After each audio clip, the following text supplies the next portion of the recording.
The Lean Startup by Eric Ries. Welcome to my channel. My name is Samuel and I want to make self-growth normal. If you want to make self-growth normal, because I don't want to do it alone, and who doesn't want to make self-growth normal, then make sure to smash that like button. The grim reality, according to the author of this book, is that most startups fail. Most ventures, they're just not successful.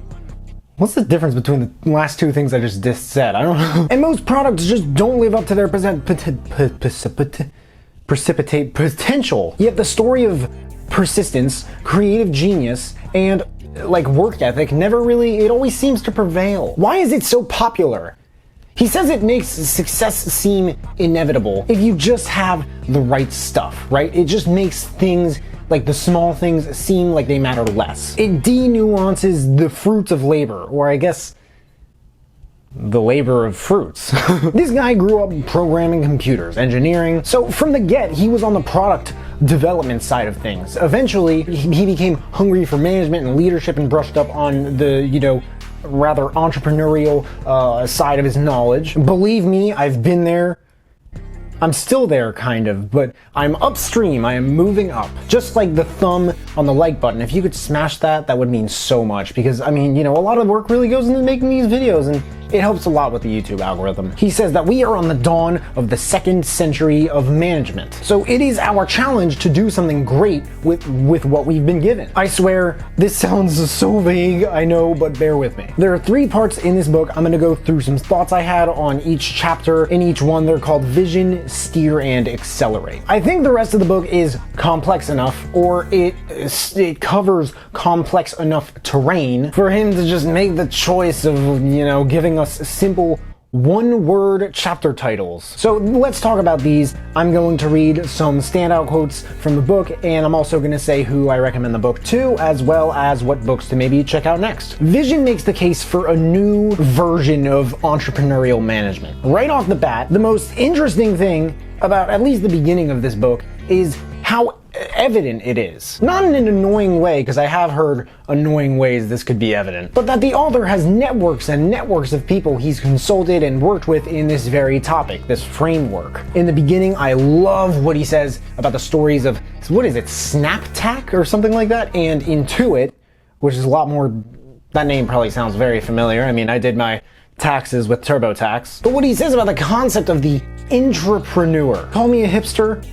I'm not a fan of the term entrepreneur. I'm not really a fan of the term hipster either, but I perhaps am clearly a fan of intrapreneurs and smashing the like button if you haven't already. I really like being an employee in ways that other people just are not employees. I've always been a fan of that because it's like, what can I do beyond what I'm doing other than just be better at what I'm doing? Because just being better at what you're doing, at some point it just became not enough for me. I'm a BDC at a dealership. I'm just saying all this because, I like to let people know that there's a degree of stuff that I'm learning that I'm really applying. So I bring feet into the door of the dealer. A specialist will sell cars. I will sell the appointments. When they ask me if I'm interested in helping them grow their YouTube channel, I immediately thought of when I learned about entrepreneurship from Disrupt You by Jay Salmon. I thought that was just something he made up, but I was like, you want to talk about business development, BDC? I know it wasn't my idea. I don't know if that excludes me from the definition of entrepreneur, but I do the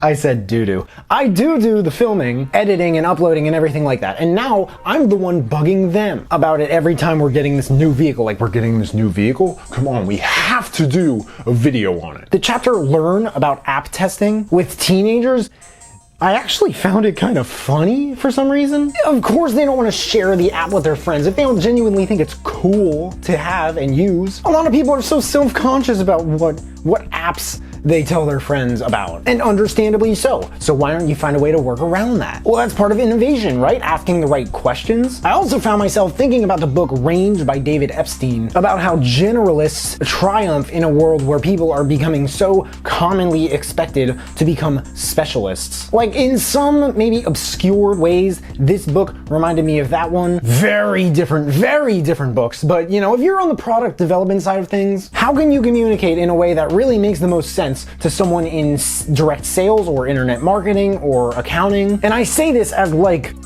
I've I've touched the dark side of introverts, and like, wouldn't it be great if everyone was at least taught how to speak to customers in the way a company sees fit?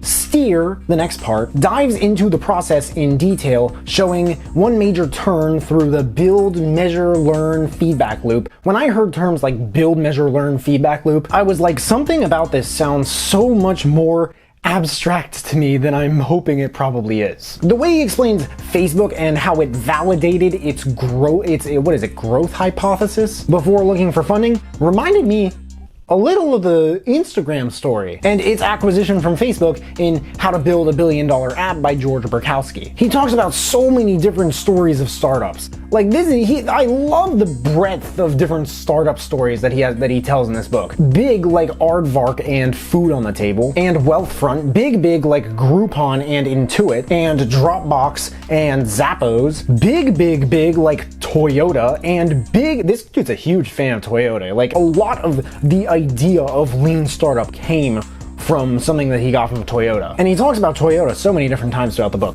And of course, big, like Google, Apple, Facebook, and Amazon. The big four, if you will. The chapter Measure reminded me of Measure What Matters by John Doerr. I swear that there is like a solid like business book for each different chapter in this book. But the way he lays all of this out, it's like each chapter is a section of a house that he's framing that you can't ultimately walk out of without wanting to treat business more like a science than you already are. Something he mentions repeatedly is MVP, which stands for Most Very Important Person. I'm just kidding. That's not what MVP stands for.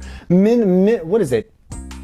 Minimum viable product. This is what you put together, then you test it, and you get people for it. You ask them what they think, but you also like test and understand how and why they react the way they do to it. Sometimes the biggest pivots come from listening to the ideas of others. Amazon was originally just a bookstore. At some point, people started emailing Jeff Bezos and his team, and they were like, can you guys deliver perfume and body wash? Right, and a couple months ago, it probably would have been toilet paper and hand sanitizer. That wasn't Amazon's idea, and this is also not to say that customers are like in charge of where each product or service pivots entirely, but that is the point of testing your hypothesis. And MVP, like would it work? Accelerate explores techniques that enable startups to move through the build, measure, learn feedback loop. If I didn't mention already, my favorite thing about this book, speaking as like a reviewer, is not just like the stories, but the fact that they're of extremely well-known companies. And I've listened to other books that have talked about these companies, and I feel like I really haven't heard these stories.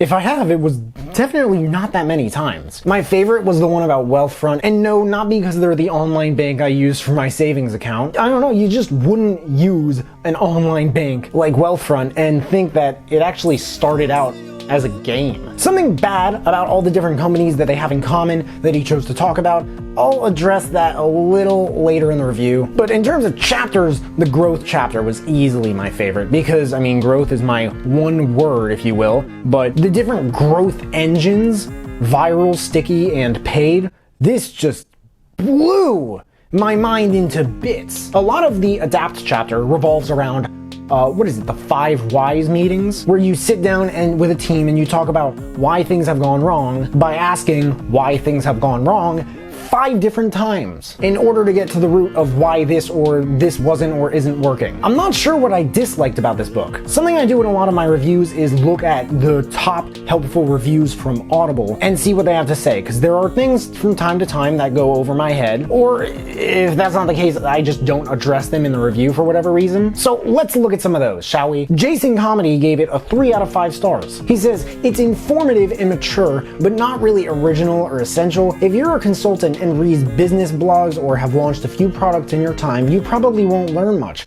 I learned quite a bit. The book spoke a lot to me about how to treat the startup of a business like a science. Consulting. Why consult? I mean, product launches I totally understand, but why consulting? And also, what kind of business blogs are we talking about here? Because there are motivational ones, there are leadership ones, there are financial ones, there are technical ones, there are futuristic ones. And this book to me, it admittedly stood out as a little bit technical. It's also decently on the futuristic side of things. It's no Innovator's Dilemma by Clayton Christensen, but Eric Ries, he went to Yale. I don't know if he went for engineering or management, but he has spoken and worked with Harvard, where Christensen works. So I don't know, if you're new and confused, as Jason Comedy puts it, something like E-Myth by Michael E. Gerber, or even way more simplified like The $100 Startup by Chris Guillebeau, is definitely a better choice than this one, in my opinion, depending on how new and confused you would consider yourself. As far as like, could just anybody understand this book? Because I said it's a little technical, some of the terminology he uses here. In regard to comprehension, it's close to like 0 to 1 by Peter Thiel, venture capitalist and PayPal co-founder. I'm just saying all this because I perhaps clearly didn't go to school for business. In fact, I didn't even go to college. But one, you don't need to go to college to make a big difference in this world, the market, or your bank account. And two, this book is just written, I don't know exactly what it is about this book, but it was just written in a way that sounds like I went to college and I worked with the people who have went to college for business, and this is what we all have to say. It's not so loud that like I didn't get anything out of the book, but it was noticeably louder than other business books I've reviewed on this channel. So an anonymous user highlights the exclusive commonality between all the startups that the author talks about in Lean Startup, saying that they're all software startups. And this is true. I hadn't heard of Aardvark or Food on the Table, admittedly, but I looked them up. And Aardvark, it's a social search engine, whatever that means. Food on the Table, it's an app that provides grocery lists, recipe ideas, and items on sale. The problem with just talking about software startups in this book, it's like, I see what you mean, but if you look at business and you look at software, or at least technology, and you look at the most powerful companies on the planet, do you see any that are not treating software and or technology like it's a complete necessity? Quotes. There weren't many standout quotes from this book. The ones I have are very brief for some reason. Strategy comes from assumptions. Metrics are people too. Stop production so that production never has to stop. Direction 1. The author says this book is for entrepreneurs. How many books the authors say are for entrepreneurs? But he also said the people who hold them accountable as well. I agree, but the manager of my local Apple store, I was talking to him once, and he agreed with me that the journey of self-education in business is one thing that will easily separate one employee head above shoulders from others. Direction 2. If you like this book, I mean, maybe this sounds like a little bit of a step up in terms of complexity, but once again, The Innovator's Dilemma by Clayton Christensen and Blue Ocean Strategy by W. Chan Kim and Renee Maborn. I know it's a blue ocean, but that book is fire, okay? And also, if you're really up for it, again, How to Build a $1 Billion App by George Burkowski. That book is brilliant. Lean Startup by Eric Ries. There's a link in the description if you guys want to check it out and read the reviews. That and all the other books that I mentioned in this video, if you want to check those out too. If there are any other books that you guys want me to check out and review, please let me know in the comments below, and also let me know if you checked out this book and you liked it. But hey, make sure to smash that like button, subscribe if you haven't already, because I don't get why people watch this far into my reviews and they don't subscribe, but if you have subscribed and you want to turn it up just a notch and turn on that notification bell to get a notification whenever I drop new videos, that will mean the world to me. Thank you guys so much for watching. I really appreciate it. You can find me everywhere, and I will see you then.